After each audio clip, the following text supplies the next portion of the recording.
Ben, don't cry, little one. I'm just zoomed in to what was two cocks fighting, except one of them's run off. Not cocks, sorry, I mean pheasant. Pheasant cocks. It's the kind that I mean. I think that's... Well, I know that's what was there, but the other one's gone. Oh well, we'll zoom out. We're up beyond... It's alright, Ben, you're allowed to roll on the grass. So... Someone's walking towards me. Why is it every time I put the camera on, people appear? But anyway, we're not going over there. We're going to... I can't decide which way to go. Ben's decided. Well,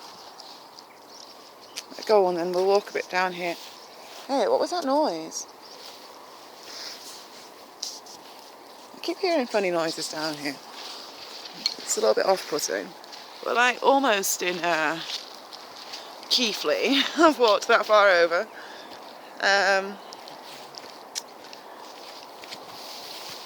Somebody rang on the other part, and then I decided to answer it in the end because I thought if I didn't answer it, then and I started filming again, and then all that probably would happen would be I'd keep having issues with the recording.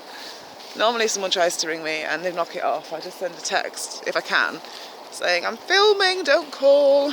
Or normally I'll if I think anyone's going to call, I'll try and text them first and say don't call. But I forgot, so that's that. Anyway, never mind, it was nice to chat.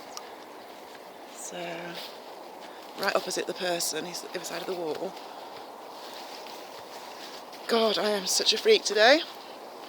Oh well, never mind. I'm pretty sure that on my other recording I sound like such a moaner because I'm too much stooping below trees here. It's quite nice though. It's like a secret little bit with no people. Hello, Ben! I should stop saying that about no people because whenever I say that, people appear. Don't they? Don't want to keep jinxing the job. Trying to hold this up a bit higher because I keep holding it too low. So yeah, I think on the other film I'm just going on about how I feel, which is quite hard to do without sounding like a bit of a moaner. But you know, the reality is life's quite tough sometimes. Anyway, I was going to go back and film the dinosaur thing. I mean, not dinosaur, reptilian thing. But obviously that didn't happen because I kept walking whilst I was on the phone, and now we're up way beyond the altar rock. A good, I don't know how far away from it, probably about a mile away from it now. I just kept walking. Every time I tried to stop, Ben started crying. Good boy. Can't believe how overcast and dark and miserable it is. Whilst I've been in Bradford, I don't know if this will ever happen or when it will happen, but there's some pretty amazing architecture there, and I really do want to film it. But for me to do so, I'm going to have to do the crack of dawn thing and film it then. I don't want to film it with people everywhere. So that means I'm going to have to do it one day quite soon. If I'm going to do it, it would have to be... Oh, we've come to a clearing. Yeah, it would have to be one day quite soon, and it would have to be... I am actually going to turn around and start walking back pretty soon. Maybe even now. Because all this is leading to is that farm over there. And I don't want to go around in a loop. I really wanted to walk back that way. Not quite sure why, but... Well, yeah, I just didn't want to go that way. That's good enough reason, isn't it? Where's little Ben? Here he comes.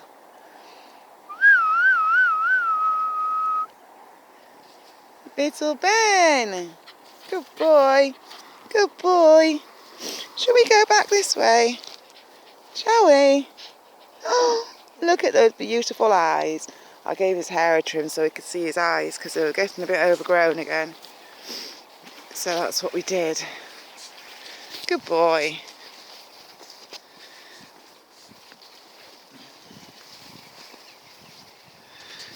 Yeah, it's a little bit problematic when I get like this because I do actually like get quite depressed, and when I'm all depressed I don't really want to speak to anybody, and it's like a bit of a vicious circle because Ben's doing that thing where he jumps over the heather bracken like a bunny rabbit. I couldn't get him on film because it happened too quick and then he was gone.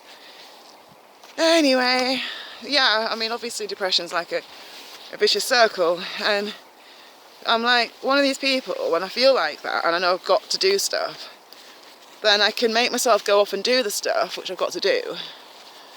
But then on days where I don't have to do anything, like at the moment obviously the only days I really have to have my head together is a Monday, Tuesday and Wednesday, so off I trot to college and I sit there and I'm all smiley and, well, I mean, I'm always all smiley. On Monday and Tuesday it was fine, I could focus, it was fine, but on Wednesday I was so distracted, it was horrible. Like, if the teacher had like asked me to speak or say anything, oh God, I'd have been struggling, because I was struggling to follow the lesson actually. Not because it was hard, it wasn't hard, it was just that my head was all over the place. So it was a little bit challenging. But funnily enough, I was starving when I set off that morning. Could it just be something so simple that I should have like eaten? I don't know. I think it was a combination of factors, but anyway. So back to the point. If I'm like depressed and stuff, I can do the whole getting up and going out to work and or whatever it is I've got to do, and nobody would ever know in a million years what's really going on inside my head, because I can like snap into like the zone of where I need to be at the time. Like, for example, like when I was working with the horses for a good number of those years, I was going through quite a lot of shit. Don't really like swearing, but there's no other way to describe it. But I just like focus on the good stuff and the things I do like. And then also I've always had this like rule in my head where I only have to be like that for the time I'm at work, and then if you feel terrible, you just come home and you just do anything then. So anyway, back to the problem at hand. I need to like manage to pull my head together and get beyond this like depression and grief. So that on the days when I'm not at college, we're back to where I started filming, where the birds were fighting over there. And if I was to walk over there, it would bring me out. Like, Lady Valentine's Rock is kind of in a straight line from where we are now. So, and then the altar rock is just down here. Come on, little Ben. If you're going to put it all into like a mind control setting, then it would be a little bit like you can do like you snap into a different mode, don't you? I mean, everybody does it. If you go to work in a different frame of mind to the frame of mind you're at home in. Everyone does it. It's all just like to different degrees, I suppose. I'd say that in a lot of ways it can be quite extreme in the fact that, well, I can like put on quite a good front and whatnot when I have to, but when I'm on my own, which is most of the time, it's quite hard to not feel quite broken a lot of the time, because life's just like this traumatic roller coaster that keeps on going. And you know, like the older I've got, the slower I've made my life, because I wanted to be able to like process stuff and deal with stuff and all the rest of it, and that's a good thing. But it makes it harder because nobody else is like slowing down or stopping or trying to process their stuff. Everyone else just keeps going. And when you keep going and you have a chance to like think what's really happening, you're not so affected by it because you're too traumatized to even realise. And you're still like zooming through the program how they kind of want us to, because they don't ever want people to have time to stop and think. Because if you do stop and think and like figure out what's really going on, everyone will be too like broken to function. And so this is kind of like what my problem is. You see, I kind of like, well, I was 19 when I first like worked out what was going on one hand, but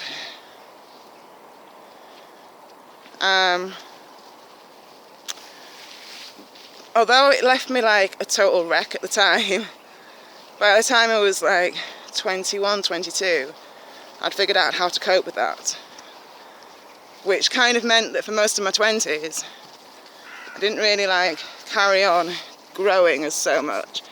I'm always just dealing with living. Anyway, then like fast forward to 31, I was 31 and my grandpa had died, and I split up with my ex, and then I like left work. That's like the last, I was working where I've just left again. But I left work, and then I left my house and moved into my mum's attic. And I basically like stopped everything. Everything stopped in my life. I made everything stop. And then I made life so that I didn't have to like really do anything other than deal with like the last decade. In fact, not just the last decade, but like the last 30 years. And so that's kind of what I did. Anyway, I did that for about 2.5 years. Well, no. For about a year I did absolutely nothing. I just lived at mum's. I didn't do a thing, apart from heal and try and get better and stuff. And then I started to get better and started to work again. Well, I'm trying to think what happened first. Yeah, no, I got a job at a pub, just a part-time job at a pub. And then I'd had enough of England, really. I wanted to get away, so I went to Greece for the summer. So I did that. That was in 2009. And I would have been about 32, I think. Maybe 33. Anyway. Then I came back to England, and that's when I started working with horses again.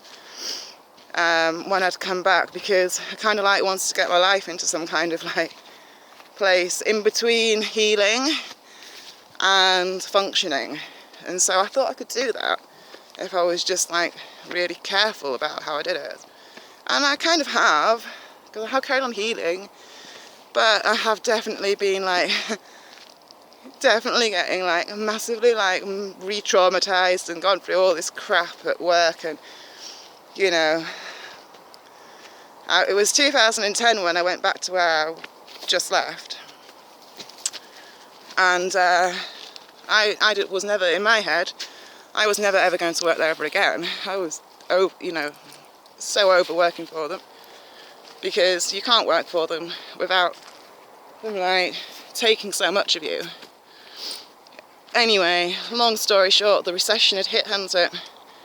And I was working back in racing, or I had been, and then actually I'd gone to work at a hunting yard up in North Yorkshire. It was an hour's drive away from home, and it was always a job which I knew I wouldn't be able to carry on doing once winter came in properly.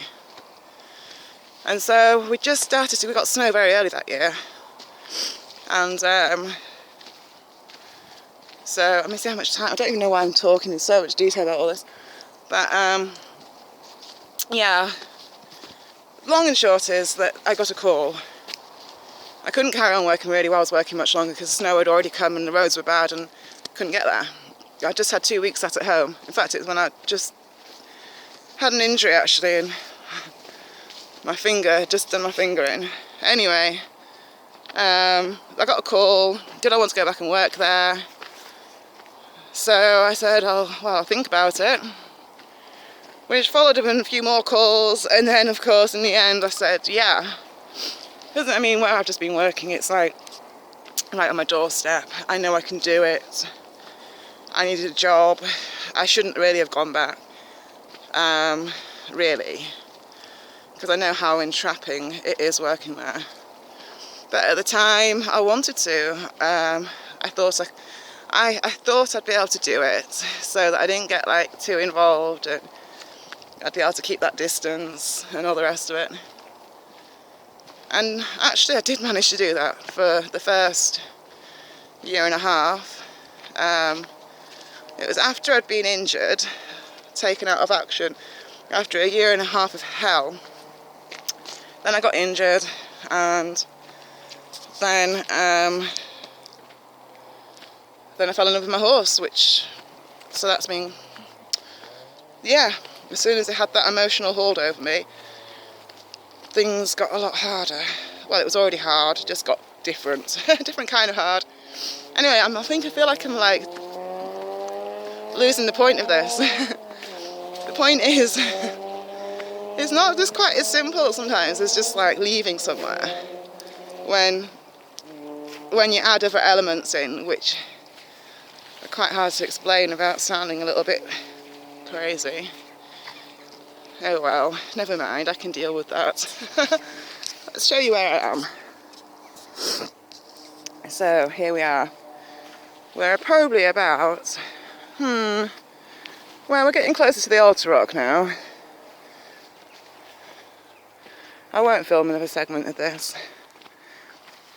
Anyway, so what's going on at the moment? At the moment I'm in like the reprogramming stage from deprogramming from the racing yard, and trying to figure out how on earth to fit in.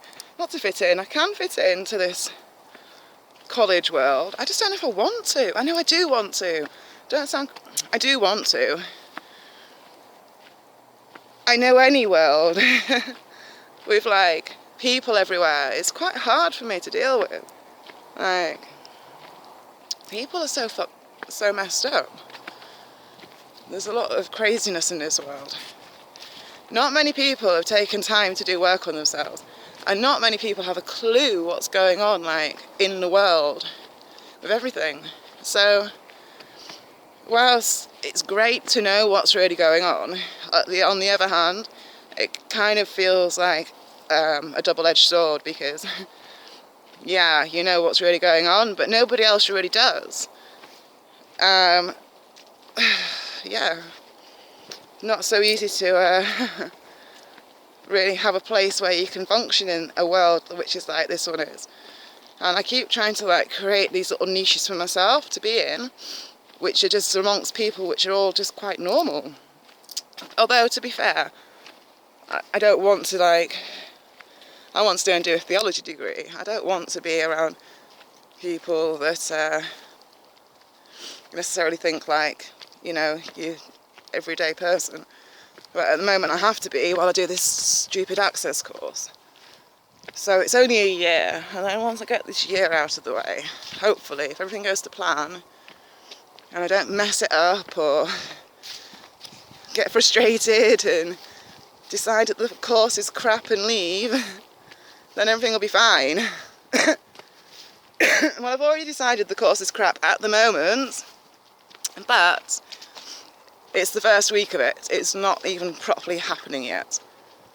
It'll be fine. All I've got to do is knuckle down for a year and get these stupid qualifications, and then I can go and do something I actually want to do. And if I'd have just been able to like do this years ago, instead of when I was younger, and I'd go on these like courses which were meant to be 2 years long, and they'd be so disorganised and rubbish, and I'd think, why am I doing this? Like, seriously. And I could never like stay focused on the prize at the end. I couldn't handle it, so I had to always leave. Like, yeah, there's magic mushrooms here, look. Maybe I should just sit and chomp on them and change my perspective slightly. We're almost at the Altar Rock, actually. I do really wish that I had, of course, managed to get A-level equivalents or A-levels or something when I was younger. But I just couldn't. I was too young to be able to deal with being around such, like, chaos, and I get quite easily bored if, like, things aren't really, if things are, like, not really happening like they're really meant to be, and whatnot. You just want to do these courses and get the work done and all the rest of it, don't you? And you can't do that if you're on a course which isn't running very well. But, you know, even if this course doesn't run very well, it's only for a year, so I've got to just do it regardless. Anyway, here we are. Little Ben's keeping his distance, of course, because I'm stood by these here rocks. Don't need to film this again. I've filmed it so many times. There's rubbish sky. You can't see anything behind it. There's no need to film it all again. Little Ben! Go on. Let's keep moving. Good boy.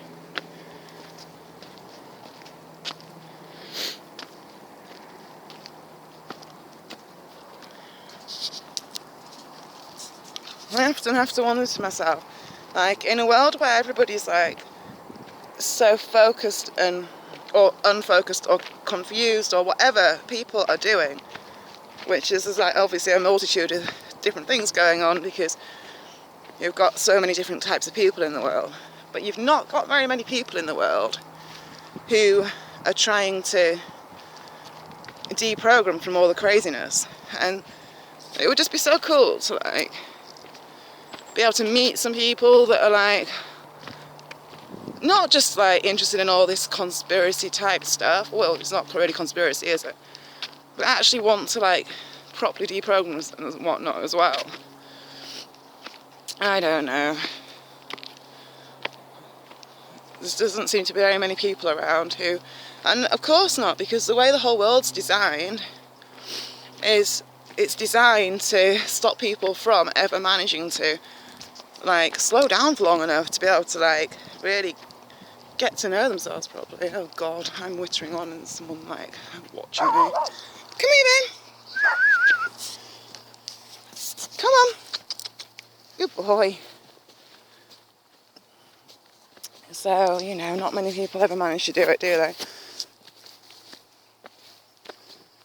I don't even do it that well. I mean, I spend a lot of time traumatised from people pulling on my heartstrings all the time, or allowing that to happen by falling in love with other people's animals. Like this particular dog here, not mine, Mum's. Random racehorse, not mine. Yeah, I allow it to happen. Not anymore. Not enabling any more of that kind of thing in my life. Is this man following me? No. Oh, that was so embarrassing. I thought I was on my own, wittering away. Oh no. Had an audience. Oh well. Oh well, anyway, I think we're done filming. Well, I'll tell you what, we'll just maybe clock this wizardy person. So I'm about to walk past him in a moment. Let's see how long there is left. Oh, I don't think we'll make it to him.